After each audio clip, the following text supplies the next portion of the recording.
Andrew Heaton, this is a magic button. Now, if you push this button, you immediately and forever remove the ability for human beings to tell any kind of lie at all. Ugh. Would you touch it? I don't think so. I think we need Your first instinct is to not push the button, knowing full well the destruction and the... Yeah. No. Lying's bad. Lying's bad. I'm not... It's not that I'm like, oh no, my grift. No, what was the hesitation? Because there was that, oh, like, No, what? the Was it a personal thing or was it the hesitation was just like, Rex will saunter into the room and be like, everybody, look at this cool tasseled shirt I got. I've been really emotionally vulnerable lately. Do I look good in this tasseled shirt? And I'll be like, Rex, you look terrific. Because I'm like, well, I think it's better for me to like have a little white lie here for the, just to socially lubricate the situation. I'm worried about the loss of social lubricant. Okay, so in this new world, if we push the button and there's this immediate effect, then yeah, there's going to be a moment where people are getting their feelings hurt because they're wearing an ugly shirt. But if this becomes the new normal, does that new normal turn into something that is way more healthy? Politicians can't lie to us.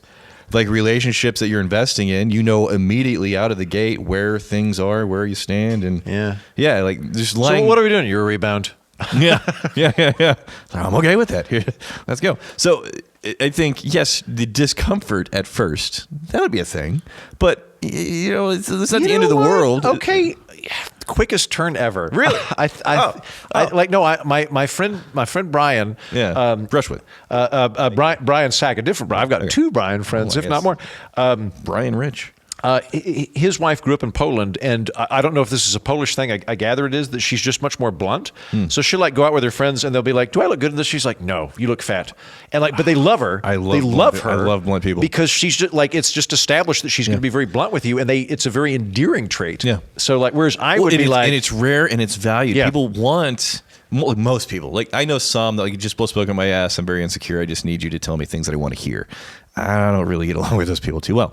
It's amazing that we're friends because I am this like. Are you the smoky ass guy? I'm this like Talleyrand like. You look so good in that, but other outfits look better on you that I think we should pursue. Right. Like just I'm not gonna quite say the thing, but I'm gonna put a little bit of gauze around it to no, I think you're right. We would end up developing a different modality. And on top of that, I assume you're not required to respond to things. You can say, what do you think about this? And go like, I do not wish to respond. Already, you just jumped into it. Are we including or excluding lies of omission? Because man, oh man, if you don't know to ask a question, there is a whole giant minefield of stuff that people can just not divulge because of the lie of omission. Oh, okay. This is because like all of us. Okay, now one thing. Yeah. If we push this button, which I'm leaning towards, if we push this button, lawyers are going to have such a run of it for about 5 years till we catch up. Because you think about like. I am now going to never technically tell you an untruth, but I am going to broadly arrive at the conclusion that I want you and I to arrive at without having said anything directly falsehood. Yeah. Presumably stuff like that, because I'm trying to think, like, did you go to the bar? I did not go to the bar. I got drunk in the alley, right? Or whatever the thing is, right? Like, I don't know.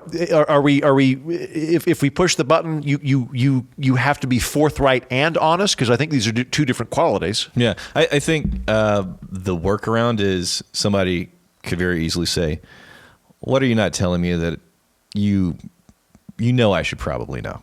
And then the person would be compelled to tell you.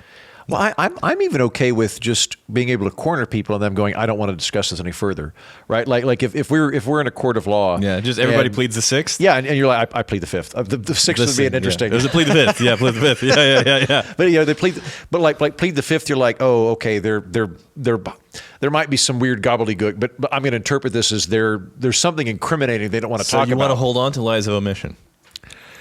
I can see situation. Well, I think like because in my own experience, some of the most destructive, fucked up, toxic situations that developed over time is nobody was outright lying.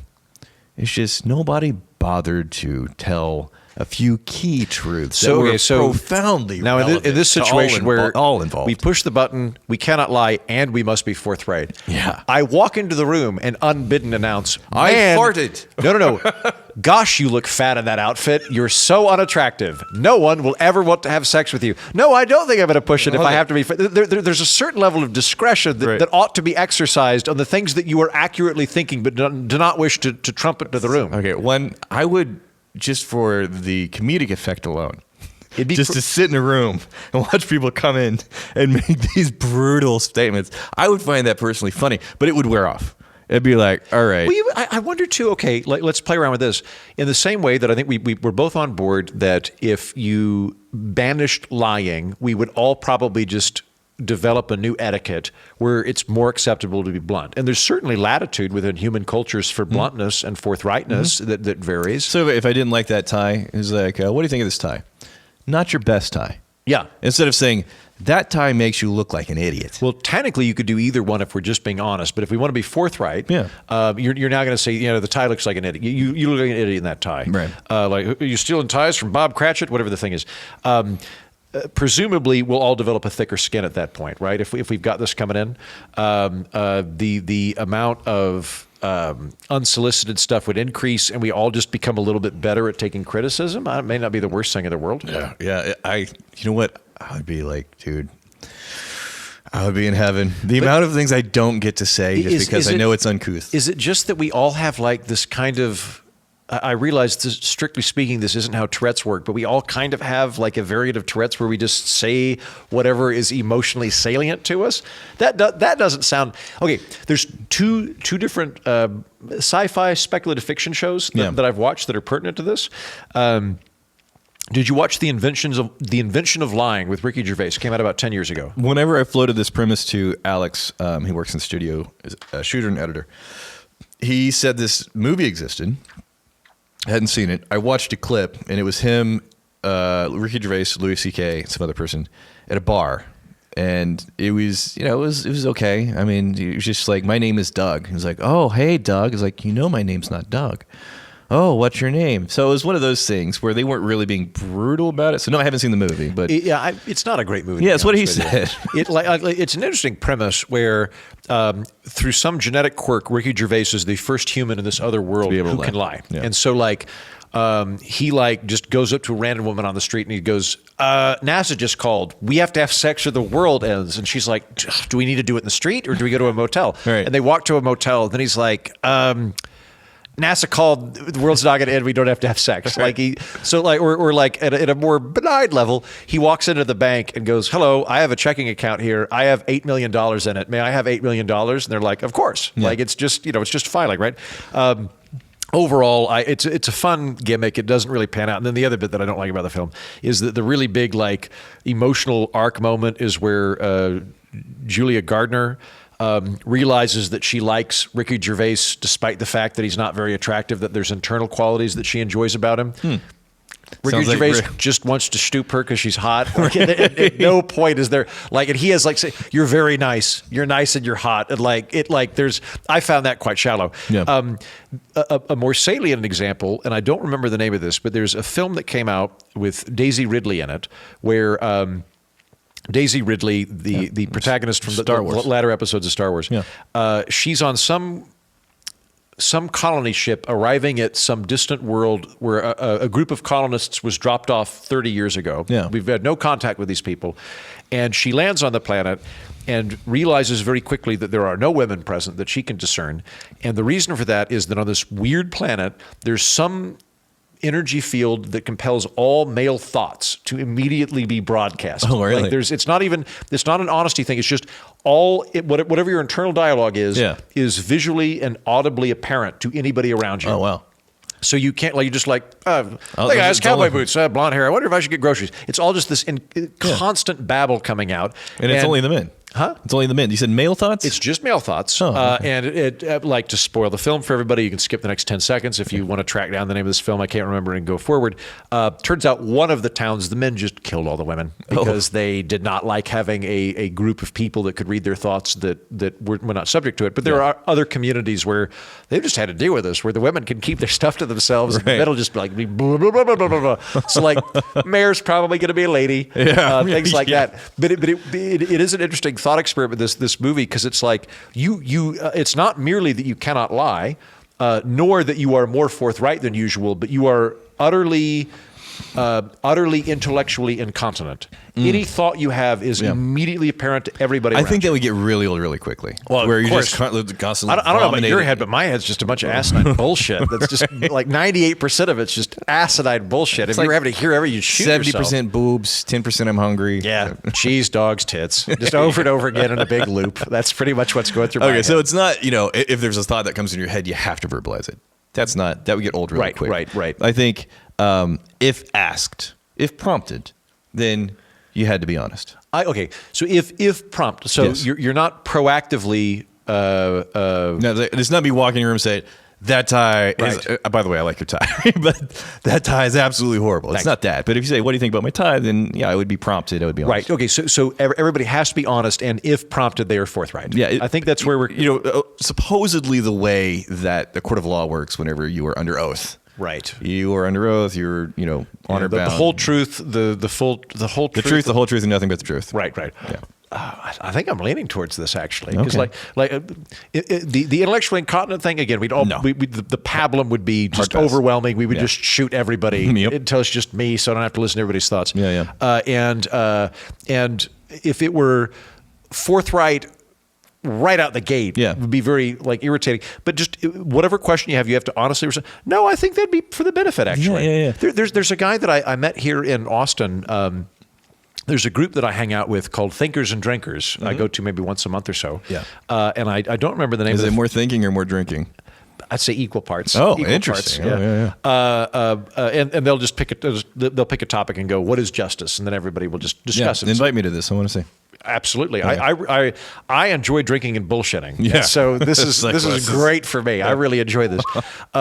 One of the guys on it, who I quite like, it's very important to him that he is forthright and honest. And one of the things that I find very beguiling about him is that the result of this is that he is a lot less concerned about being accepted by people. He's just made peace with the fact that he's going to tell you what he thinks. He's not going to sugarcoat it. He's going to tell you exactly, and he's probably going to lose a lot of friends as a result, and he's okay with that. Not only friends, but I think a lot of people don't do that because opportunity. Like my ability to provide in my job and my career, as if I said what I really thought, and then I'm going to lose this job, and it's going to sully my reputation for the next one. It's like there's a lot at stake whenever somebody decides to make the kind of decision that he's made. So I don't know his name, I haven't met the person, but a tremendous amount of respect for somebody that has decided to be unapologetically honest no matter what. And the weird thing about that, and we should be able to see it a mile away, but it always strikes me, is the person at the bar who's like, hey, nice to meet you. Don't need you. You're like, please like me. Please like me. Like the person that has nothing to lose, you're like, oh, they must be amazing if they don't need me or not. Okay, so we're both broadly button inclined to this episode. Yeah, I want to get a little geopolitical with it, though. Okay. Because all of a sudden this is where the ripple effects across the world become very interesting. Okay. I mean, how many wars have we gotten into? How many policies have we stumbled into? Because people with agendas that they were not honest about had convinced a bunch of other people to go along with it. And if we had the real information, if they had to be honest when prompted, I think it would be very, very different history. Yeah. Yeah. I'm not sure if it'd be for better or worse. What I mean by that is like, is the bullshit that surrounds geopolitical decisions something that is largely inspiring to the point where people rise to their better angels, or is it obfuscating to the point of just horrible stuff all the time? That's interesting, because immediately I was thinking, what is the audit that the Pentagon hasn't been able to pass in the last 7 years? What you spending the money on, guys? Yeah. Oh, that would be interesting. But you're going to hey, there are moments where we do need to rally as a country, as a people, and sometimes we're kind of getting colorful with how that story is framed and told. Maybe not necessarily outright lies, but maybe some, fudging of the facts, and to get people inspired and doing something that, for the interest of our nation, is probably in our best interest. But whether or not it is, strictly truthful, that's probably not the case. I'm thinking it less of mobilizing people to a specific thing, and more of there might be bullshit window dressing that a sociopath leading a country is espousing to get people to do what he wants, but the window dressing actually is valuable, is in and of itself inherently moral stuff that would be a good thing to gravitate towards. So I'm going to start back and work forward. There's a book I read this last year called Creation by Gore Vidal. Okay. I think I've mentioned it here. Apologies if I'm backtracking. It is from the perspective of a Persian ambassador living in ancient Greece around the time of Plato, Socrates, and Xerxes, around about that time. So I don't know what that is, 800 BC or so. I'm going to say yes. Yeah. And this Persian is talking to a Greek guy at one point, and the Greek brings up the Iliad. Yeah. And the Persian goes, that's the one where they go to Troy. And he's like, yes, that's a great story of our people.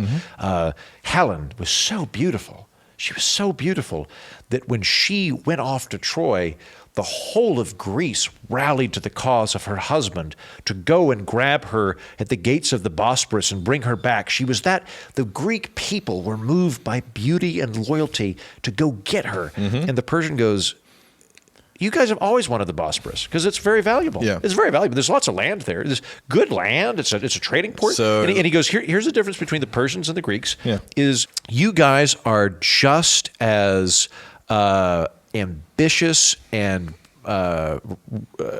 rapine and everything else as we are, but you like inventing these colorful stories to make you the good guy. And the difference is we just want your land. We want your land and your cows, and we'll come in and we're going to be honest. We're like, hey, we got more swords. We're taking your land and your cows. Sorry, them's the breaks. Exact same outcome. The only difference is we're not condescending to you, and we're not deluding ourselves into thinking we're good people. But let's flash forward to American foreign policy. I find it very odd that at this moment, as we're recording, we are funding a proxy war in Russia and Ukraine because we believe in democracy and individual rights. And the president will meet with Zelensky and talk about how much we firmly believe in individual rights and democracy. And then he will fly. This happened last year. Flew directly to Saudi Arabia to reassure the theocratic inherited dictatorship that exists as a medieval regime there that we're buddies with them, right?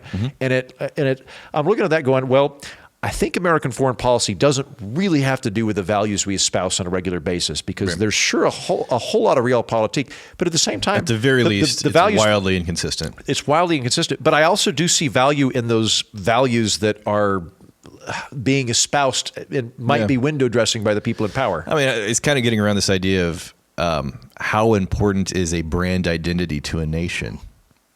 Does a nation more effective, more powerful, more capable, or are the people better off whenever they believe? It's basically patriotism. Whenever they believe that, oh yeah, we are, really good people and we're capable and we like freedom and we like sharing our freedom and we like to work hard and those shared values it's a branding exercise at the end of the day. Is that something that's worth more than just cold, honest, here's what it is, truth? I wanted oil in that country and I didn't like that guy. He's tried to kill my dad. And Have you encountered a book called The Dictator's Handbook? No. Alistair Smith? No. One of the best books I've read the last 10 years. Deeply cynical. And yet I have a very difficult time coming up with counterfactuals to it. The premise to the book is you go to an American civics course and there's republics and constitutional monarchies and socialist countries and democracies and all these different things. Yeah. And he says there's just one type of government. There's only one government. The only difference is it's on a spectrum of how many constituents do you need to get into power and how many constituents do you need to maintain power. So the difference between a monarchy and a republic such as ours is that a republic such as ours, you need 15 million swing voters to get into office, and you need to keep 15 million happy to get reelected. Yeah. Whereas with a dictator, you need to keep about 30 generals happy. Or a monarch, you need to keep 50 members of the royal family and 20 generals happy. But that's it. It's just a slide rule. Yeah. And I think there was something to that. Like I find it quite cynical. To backtrack a little bit, if we got rid of lying, I think you would actually see governments form around the world where cabals put a really good talker who's a true believer dupe as the head. The diehards. So like the extremists. Let us assume that I am incorrect in all of my neoliberal tendencies. And the rising tides don't lift all boats. That is a very... But I do think that stuff, right? So like the evil corporatists would go, that Heaton guy will like put him at a podium and like he's the president and he'll say all this bullshit and he really thinks it. That's really interesting. The fact that the most extreme diehard true believers would be the ones that they're not lying. Right. And the people that are the hard-eyed pragmatists are, like they're smoking in the back room. They're like, well, we'll shoot him if he fucking gets out of line. Yeah. But like put him up there, have him dribble some stuff about socialism and how we've got tell him we've got more wheat. We don't have more wheat. Tell him we have more wheat. And he'll go out there and say that. And everybody, well, he can't lie. Yeah. I mean, at the end of the day, that's the most interesting thing that I had not considered about whether or not there's lying on the geopolitical spectrum. And well, of course, everything's going to get better. But there's one thing about people that are extreme and honest. I've told this story multiple times to the people that work here whenever we bring in a new employee. And I'm usually good about hiring. I get a pretty good track record. And the only time where I make a bad call, it's never when people bullshit me. It's whenever people believe that they are a certain level of competent and they have these abilities and this kind of, drive. Then they believe that. Then okay, it's like, yeah, dude, you're kind of amazing. Like, I see that you believe it. Come on in. And then they just immediately shit the bed. Yeah. And they're more surprised than anybody. Yeah. Yeah, that's the only time where you can pull the wool over my eyes is whenever they believe it. Now, if there's extremists, because we take lying out of the equation, if there's extremists that are the ones that are kind of put at the forefront because they have that drive, that ambition, they have, direction they want to go, because what is, a government if not making progress in some kind of direction, ideally? The extremists are very often persuasive. There is something magnetic about a person that has that passion, the true believer, and that drive. Can I? So I do punditry. I do punditry on the side. Yeah. The biggest breakthrough that I had in the last 3 years in punditry, because I didn't want to do it. Justin Robert Young wrote me into it, and I didn't want to do it because I was like, man, I'm not that confident in what I think, and I don't know about I know about systems and theories. I'm not entirely sure about this, and it finally clicked for me. Oh. The difference between me and the other professional pundits is that they're just very confident they're bullshitting, and I'm not. But there's no it's not like they had to go through some accreditation process where they went, you've got great prognostication abilities. Yeah, the Dunning-Kruger effect here. But there's imposter syndrome. There's something deeply beguiling about somebody who's confident. I think there's the way we as human beings is we're designed to be, walking around the Serengeti with a bunch of sticks, killing elks or whatever. Yeah. And if someone's like, there are definitely elks across the hill, in our little group, we're like, he seems quite confident. He must have better information than me. Yeah. So let's just follow that dude. Makes total sense. Like if we were all living in a group of 30 people and someone's hyper confident, you're like, clearly that person has more information than I do. And that effect ends up happening all the time where someone that has a ton of information, a ton of confidence, ends up being presumed to be an expert and have nope, they're just good at bullshitting and they're really narcissistic. Now again, they wouldn't be able to bullshit. They would only be able to espouse the things that they genuinely believe. That's true. You're right. But, belief is shaped. We would get the zealots. There'd be more zealots. And belief is shaped by any number of things, but, it's their life experience and their worldview and their reality. Like the things that they genuinely deep down believe, that's colored by what have they experienced? What have they seen in their life? And not everybody's going to have the same experience. Same experiences. They're not going to have seen the same things. For somebody to come out of a series of experiences and events with a very extreme worldview and to have that passion, that drive, that extreme mindset would be extremely compelling because, there's no such thing as lying. Yeah. He's not lying. Listen to him. 100%. There's several political leaders that I don't like that I'm like, I think that they very much believe what they're saying, but I think it would be disastrous to take us down that route. Yeah. The upshot, though, it'd be very easy to pick these people out. One of the tools that I've learned this last couple of years that I think is a great tool is called Bayesian reasoning. I have not heard of this. Oh my God, this is life-changing. Bayesian reasoning. So let's take the Kennedy assassination. The official narrative is there was a lone gunman, Lee Harvey Oswald. He shot Kennedy. That's it. He was an unhinged dude. Yeah. Do you believe this, yes or no? No. You don't believe it? Okay, great. That's fine. Great. Yeah. I think he took a crack at him. I think there's other people involved, yeah. Okay, great. Do you believe any of the narrative? Like, do you think like Lee Harvey Oswald was there? Like he took a shot? Yeah. Okay. I think he took a crack and there's other people there. I think it was a stooge. Yeah. Are you 100% confident that the narrative is false, or is there any part of you that thinks maybe it was correct? Yeah, it was maybe 15%. Okay, this is Bayesian reasoning. Yeah. So Bayesian reasoning is you 15% believe the official narrative, and you 85% believe that there was somebody else, right? Yeah. And like what I find so useful about this is if we're talking about like minimum wage or something, right? Yeah. Or I don't know. We're something. I can go. I 60% believe yes. I 40% believe no. And someone can immediately intuit from that. Oh, if Heaton has to vote yes, he's going to vote yes. But he's got some reservations about this, right? So in a world where we cannot lie and we have to be forthright, I can go. Your great leap forward plan to modernize agriculture by collectivizing it and putting Roombas in fields or something. Okay, I'm worried about starvation. How worried about starvation are you? 0%. I'm like, whoa, you're a zealot. Like I would, in this world, anybody that says 0 or 100, I immediately discount. I want you to have at least 5%, maybe Bigfoot's walking around. Yeah. I want 5% doubt with anybody in any opinion. I mean, it's a telltale sign of somebody being reasonably capable of reason. Yeah, if it's like 100%, you cannot convince me otherwise. It's like, well, this. So, in a world where there's no lying, what question would you want to ask a world leader, a government? We talked about JFK thing. Like, what would you march in there and just right to their face, tell me the truth about X? This is a great question. Yeah. Okay, so this what would that be? I've thought about this for a long time. Yeah. If you could ask any ex-president any question, I want to talk to Jimmy Carter. Jimmy Carter? At the time of recording, he's still alive. Okay, yeah. He seems like a good dude. I like Jimmy Carter. Of all the people, I think he's an underrated president. Yeah.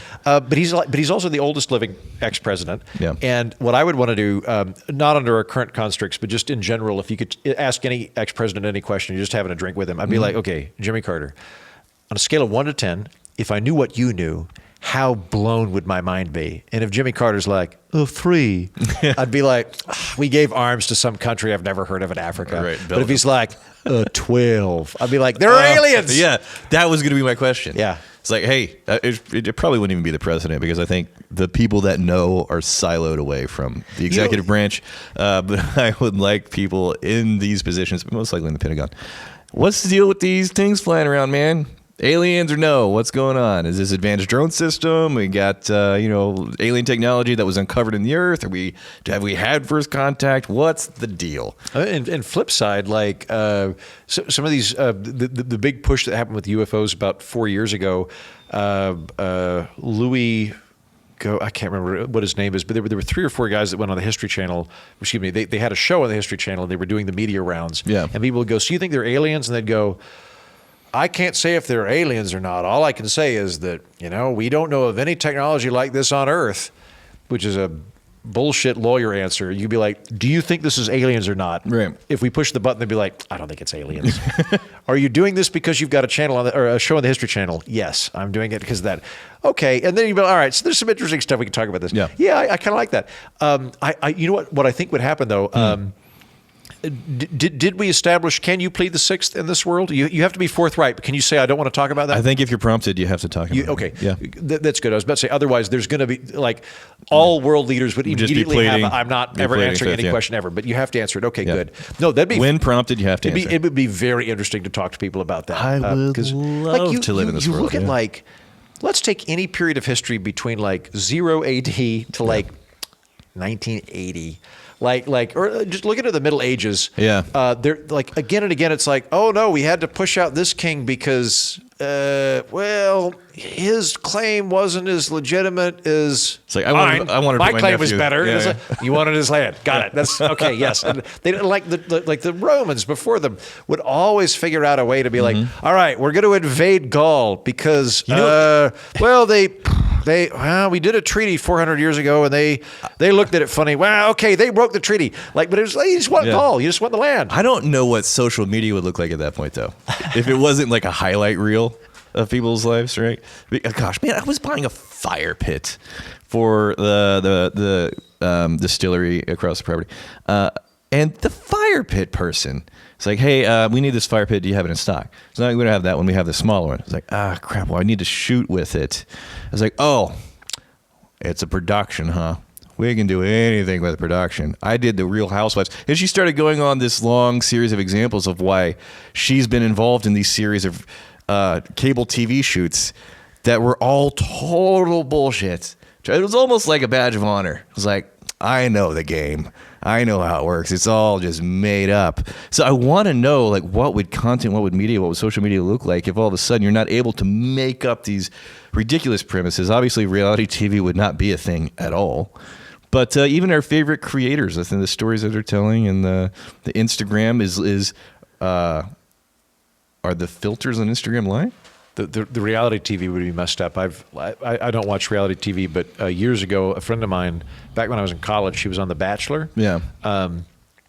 That sounds like the most heinous Viet Cong torture tactics I've ever heard in my life. Like, she was telling me about how I don't know how far she They don't got give on them that. much food. They give them all the alcohol, and they say, Yeah. They sleep deprive them. I wonder, though, in the same way that we talked about zealots having kind of an edge in the system, would like sociopaths? So like I've now, I don't think I've ever. You could uncover a sociopath fairly easily just by prompting. It's like, hey, are you trying to screw me over here? This is what I'm trying to think of. Those like I don't think I've ever been close to a narcissist, like a clinical narcissist. I don't think I've ever. They're very rare. People like to throw around the word narcissist, but an actual mean self-absorbed. narcissist. Yeah. I'm self-absorbed, but I'm not a narcissist. I don't think. I hope not.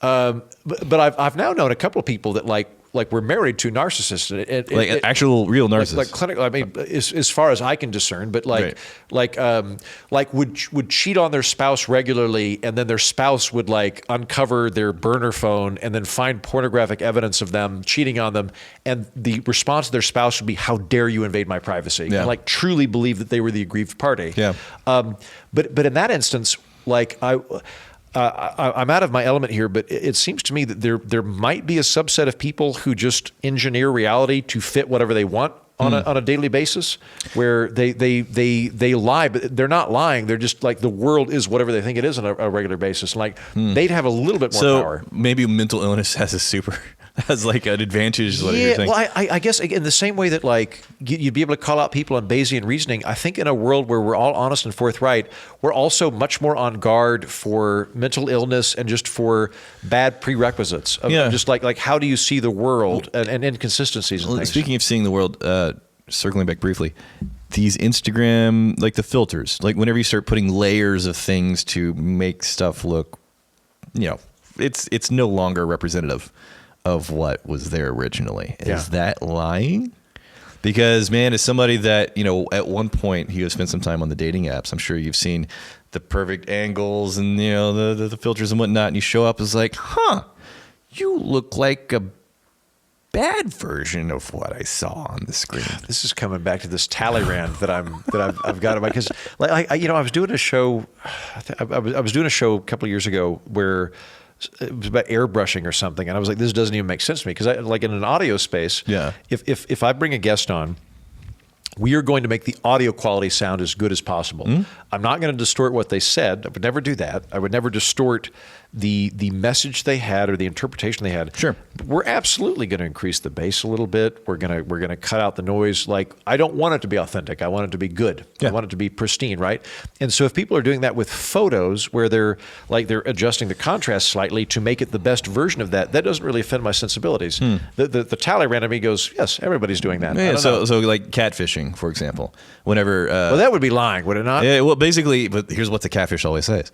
It was all 100% true. It's all me. It was just a different photo. You fell in love with me. I'm that person. I just happen to be 500 pounds in that photo. Wait, so when people catfish, it is them? It's just an older photo of them? I thought it was just no. like a dude that was saying pretending the to be person that you fell in love with is me. That personality, those conversations, that connection was with me. That strikes me as fairly demonstrably lying. Okay, so at what point do these Instagram filters that people are putting over themselves, it's their original photo, at what point does that Instagram filter reach the point of, okay, you're clearly lying about the situation? Could I show? Okay, hold on. I'm going to show you something. Yeah.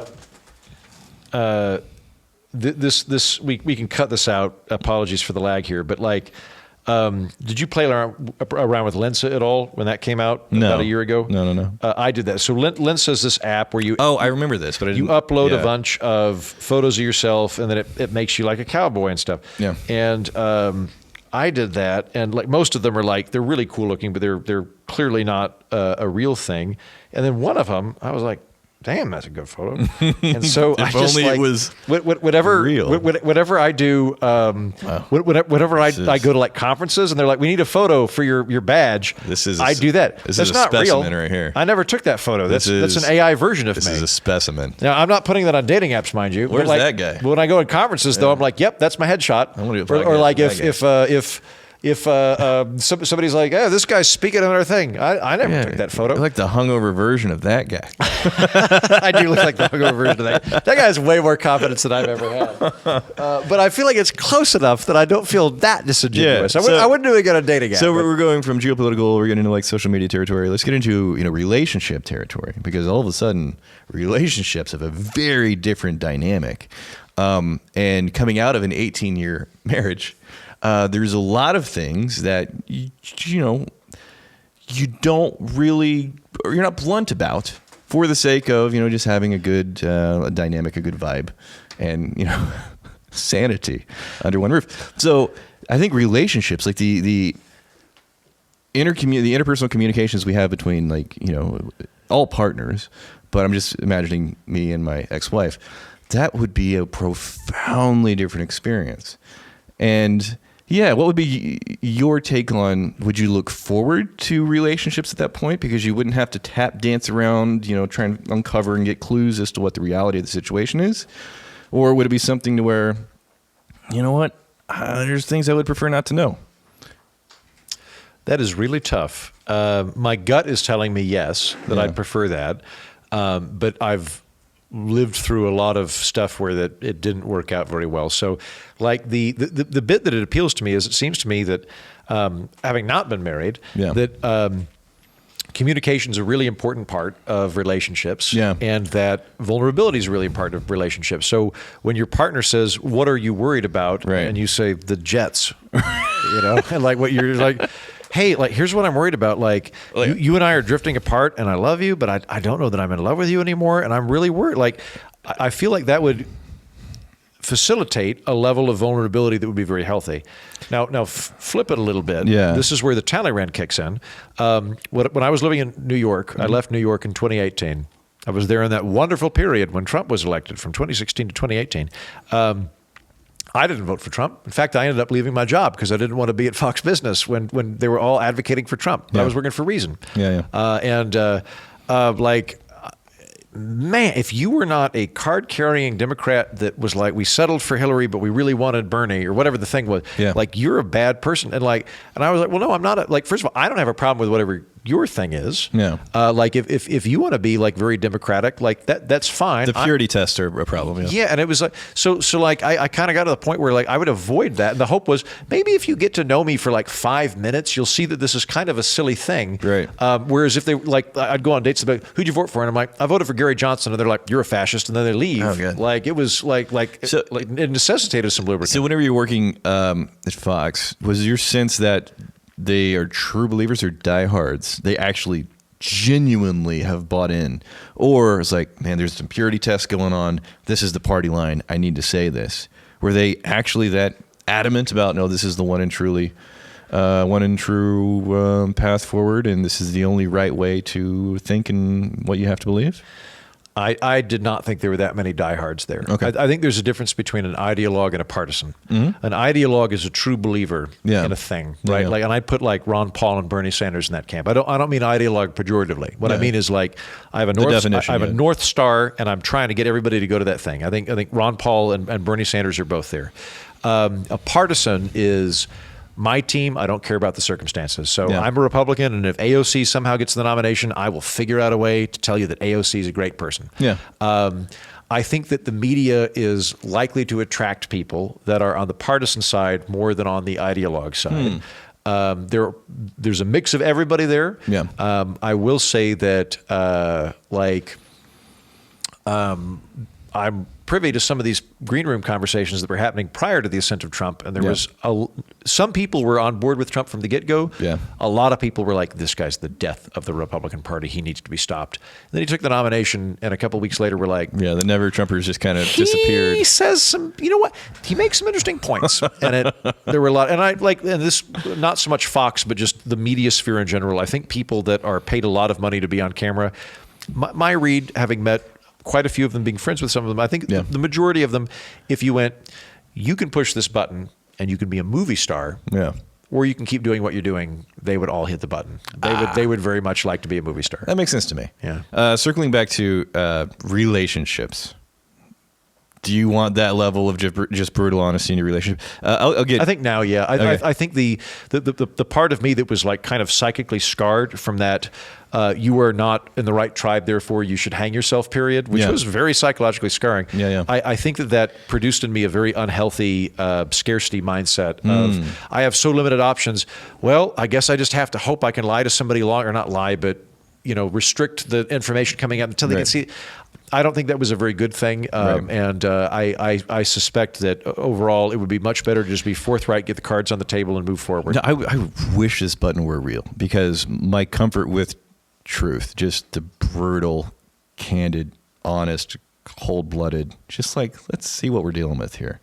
Oh my God, yes. For this button, I would give all of the money and all of the assets that I have for this button to be a real thing. For me, that was one of the biggest issues with the relationship was the level of candor that I very much wanted.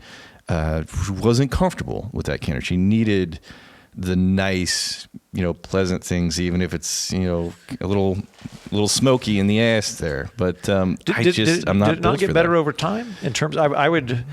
Having not been married, but liking the general idea of it, I would think that as you develop trust with a partner, that you would get to the point where you could be more honest with them. I can talk about this for hours. A lot of it came down to it's called attachment theory. I am what's known as an avoidant. I'm pretty sure that's what I am too, although I've got a different direction in my life. Neither of us are a secure attachment, which is the healthy one. Yeah. She was anxious attachment. That's my friend Ryan. Thanks, Ryan. But ultimately, it's just a compatibility that didn't work. And it wasn't, a lack of love or understanding. Like by the time we were done, we knew all the psychological things that were happening. And like, this is not a mystery. We know why we keep going to these cycles over and over again. And at the end of the day, it's like, oh, we're just not compatible. Like, this doesn't fit. And who you are and what you need isn't wrong. And what I am and what I need isn't wrong. We're just wrong for each other. And it sounds like kind of a cliche thing, but after trying to make it work for 18 years, I promise you it's not. Yeah. So I would absolutely love to live in a world where you can push this button and just have prompted honesty. And I think people do need to be ready for what that looks like. You can't just go asking for the truth casually. Like if you're asking for something and they're compelled to answer, like, buckle up, dummy, because you may not like the answer. Yeah. I'm leaning that way. Like there's a poignant memory that stands out to me. I had a long-term relationship in New York. We lived together. We were dating for a year and a half. And when I was much younger, when a year and a half was a lot more time. Yeah. And towards the end of our relationship, not where either of us was actively thinking about it, but where I think it was beginning to subconsciously nibble at us. We had some conversation about like, what happens if we break up? Yeah. And it was like a moment where we both quit pretending, and we were both just very honest about it. And I remember my girlfriend at the time said, like, if we break up, we're going to be okay. Like we're both intelligent, attractive people, and we'll find something else, and like let's hope that it works. But if it doesn't work, it's going to be all right. Yeah. And after that, I don't think I ever felt closer to her. Like Yeah. it was this moment of like there was no buffer. And it was just like pulling it away and like us both looking at the situation very, very nakedly. Yeah. And I felt, I felt a real intimacy with her at that time that was facilitated by that honesty. I have always felt comfort finding where the edge is and then looking over the edge. Some people be like, they want to stay so far away from the edge they can't even bear to imagine that there is an edge. Keep the edge away from me. It's like, oh, there's an edge. There's a point where this just all falls apart and it ends. Let's look over and see what we got there. Yeah. And knowing what's down there, man, I find so much comfort in that. So the fact that you had this relationship and you felt that closeness, I was like, yeah, like what's. Now I think like another memory that pops into my head. This is after we broke up. Mm-hmm. I was on a date with some gal in New York. I rather liked the date. Texted her to that effect, and she texted back, "Hey, you seem like a nice guy. I really wasn't that into it.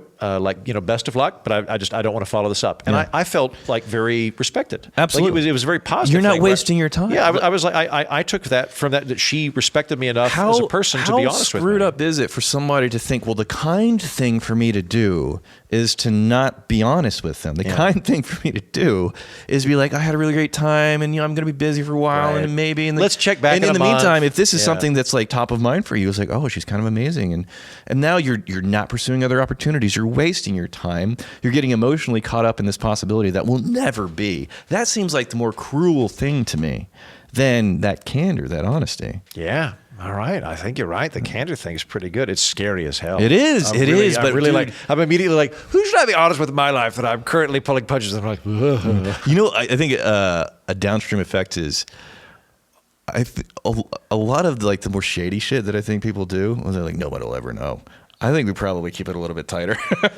It's like, maybe I don't do that. Because even if nobody will see me, somebody could ask me and I would be compelled to answer. I think, behind the scenes, we would just be better people. Yeah. I think you're probably right. I think like Kant would be very big on this. Kant was like, you should only, what is it? I can't remember the Kantological imperative, but he was like, lying is always bad. So he's like, you should never do anything that would not be permissible in all situations. So like lying is always bad. So like theoretically, somebody comes to your house who's a Nazi and is like, I heard you're holding Jews in your house. You could be like, I don't like Nazis, leave. I don't want to tell you. Don't have to tell them the thing, right? Yeah. We hit the button. We have to go, yeah, I got him in the attic, but I don't like you. Yeah. Right. But he would be very in favor of that. I don't know. You've convinced me. This was the quickest turnaround ever. Oh, I went from awesome. no to yes in about 18 seconds and have become more in favor of this over the course of the conversation. Here, Andrew, I'm going to leave it to you.